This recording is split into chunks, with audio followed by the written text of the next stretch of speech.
안녕하세요, 이태연입니다. 오늘은 법륜 스님의 지금 이대로 좋다. 자유롭고 행복하고 싶은 당신에게 전하는 법륜 스님의 희망 편지 리뷰 함께 하도록 하겠습니다. 마음이 따뜻하고 편안해지는 그런 글귀가 참 많습니다. 읽어 드릴게요. 지금 여기 나. 대부분 과거 생각에 괴롭고 미래 생각에 근심 걱정한다. 과거의 기억 속에 사는 사람도 미래에 대한 염려 속에 사는 사람도 꿈속에 사는 사람이다. 후회와 근심 걱정으로 괴로울 때 내가 또 꿈을 꾸고 있구나 하고 바로 깨어나야 한다. 지금을 놓치면 번뇌에 휩싸이게 되고 지금에 깨어있으면 불행할 이유가 없다.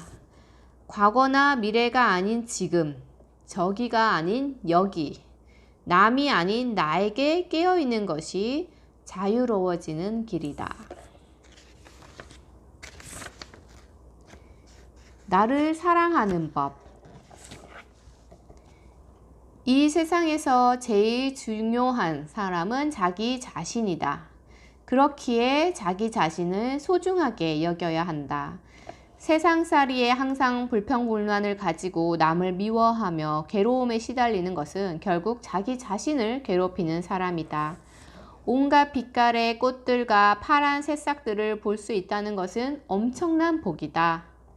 아름다운 자연의 소리를 들을 수 있는 것, 이건 정말 큰 행복이다. 그런데 우리가 왜 인생을 괴롭게 살아야 하는가?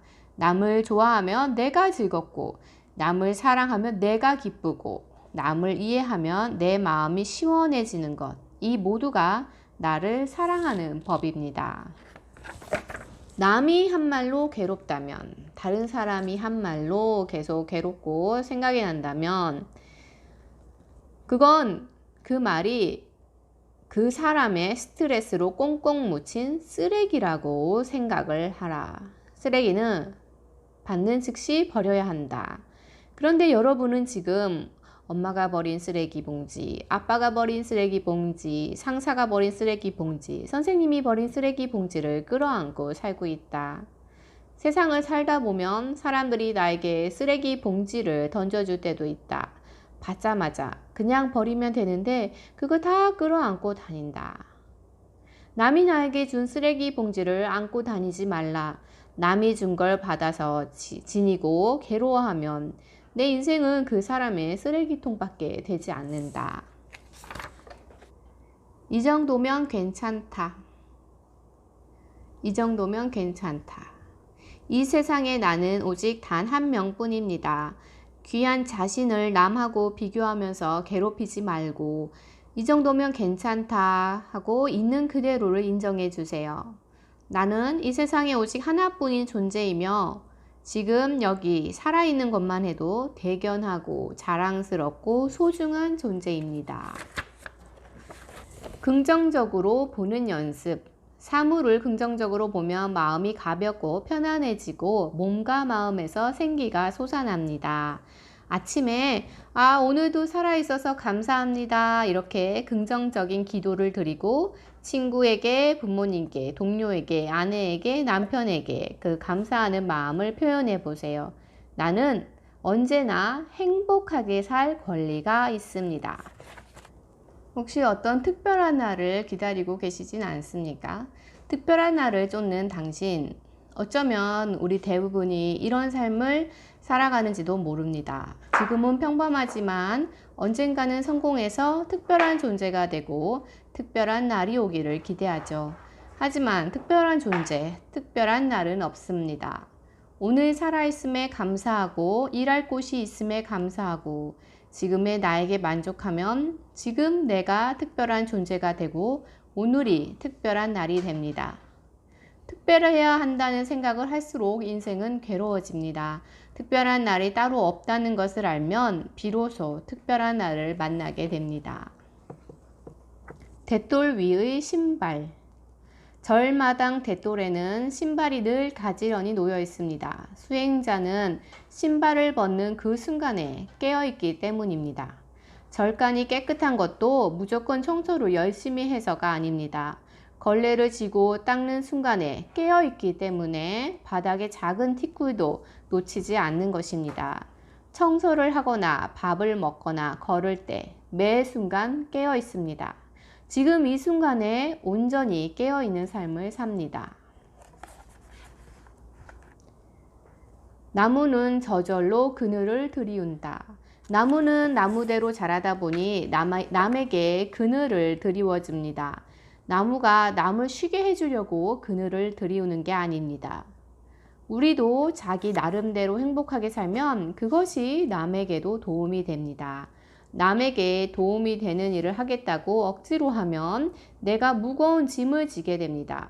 그러면 내가 행복하지 못하고 결국 남도 행복하게 해줄 수 없습니다. 자기 자신의 삶에 충실하는 것이 곧 나를 돕고 남을 돕는 것입니다. 생각이 혼란스럽고 마음이 불안할 때 조용한 곳에 앉아 가만히 눈을 감고 마음을 코끝에 집중해서 들숨과 날숨을 알아차립니다. 그러나 조금 지나면 숨이 들어오는지 나가는지 알아차리지 못합니다. 마음속에 이런저런 생각이 떠올라 나도 모르게 거기에 빠져들어서 호흡을 놓칩니다. 그래도 포기하지 말고 마음을 코끝에 집중하고 들숨과 날숨을 알아차립니다. 어떤 졸음이 오든 어떤 생각이 떠오르든 거기에 마음을 빼앗기지 말고 다만 들숨과 날숨을 알아차립니다. 놓치면 놓쳤구나 알아차리고 다시 호흡에 집중을 합니다. 처음부터 잘 되지는 않지만 계속 꾸준히 반복해서 연습해 봅니다. 명상은 머릿속에 떠오르는 생각이 없어지도록 하는 것이 아니고 머릿속 생각은 수없이 반복되어도 그 생각에 빠지지 않고 다만 호흡에 집중해서 들숨과 날숨을 알아차리는 것입니다. 그냥 싹 해버립니다. 살다 보면 우리에게 늘 핑곗거리가 생깁니다. 이것은 자기가 자기에게 속는 것입니다. 이럴 때 핑계를 만드는 무의식을 용납하지 않는 것이 대결정심입니다. 하기로 했으면 그냥 해버리세요. 각오하고 결심하면 못합니다. 의식이 무의식을 이길 수 없기 때문입니다. 그래서 작심삼일이라는 말이 있습니다. 그러니 조금의 이유도 붙이지 말고 그냥 하세요. 아침마다 108배를 하겠다고 마음먹었는데 하기 싫을 때가 있습니다. 조금만 더 자다. 오늘은 비 오니까 내일부터 하자. 온갖 핑계가 일어납니다. 그럴 때 그냥 일어나서 해버려야 합니다. 그렇게 하면 순간 일어나는 하기 싫다는 마음을 사라지게 할 수 있습니다. 그렇게 몇 번만 하면 싫은 마음이 사라집니다. 하기로 한 것은 그냥 싹 해버립니다. 번뇌는 일어나지 말라고 해도 일어나요. 문제는 내가 그 번뇌에 빠질 때 생깁니다. 어떤 생각이 꼬리를 물고 일어나면 나중에 번뇌의 노예가 돼요. 그러므로 번뇌가 일어나든지 말든지 상관을 하지 말아야 해요. 번뇌가 일어나지 말았으면 하는 생각도 번뇌입니다. 그냥 번뇌가 일어나네, 지금 이런 생각이 일어나네 하면서 일어나는 걸 그대로 인정하면서 거기에 구애받지 않으면 결국 나의 의지대로 살 수가 있습니다. 기도는 어떻게 해야 할까요? 기도하면 소원이 이루어질 때도 있고 이루어지지 않을 때도 있습니다. 이루어지면 은혜 입었다 하고 좋아하지만 이루어지지 않으면 기도해봤자 소용없네 라고 맙니다. 그러면 어떻게 기도해야 될까요? 오늘도 주님의 은혜 속에 잘 살았습니다. 오늘도 부처님 가피 덕에 잘 살고 있습니다. 감사합니다. 감사 기도를 한다는 것은 복을 이미 받았다는 뜻입니다. 이게 믿음입니다.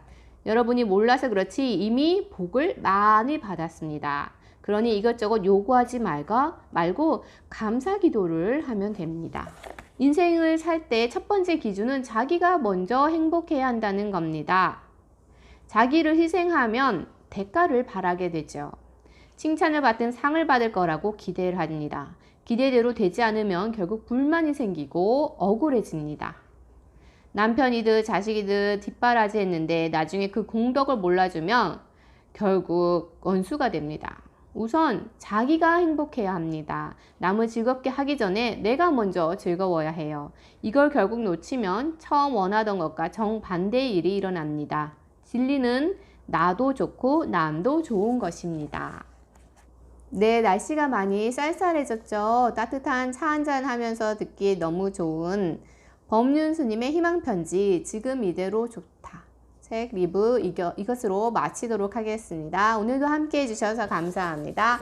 안녕히 계세요.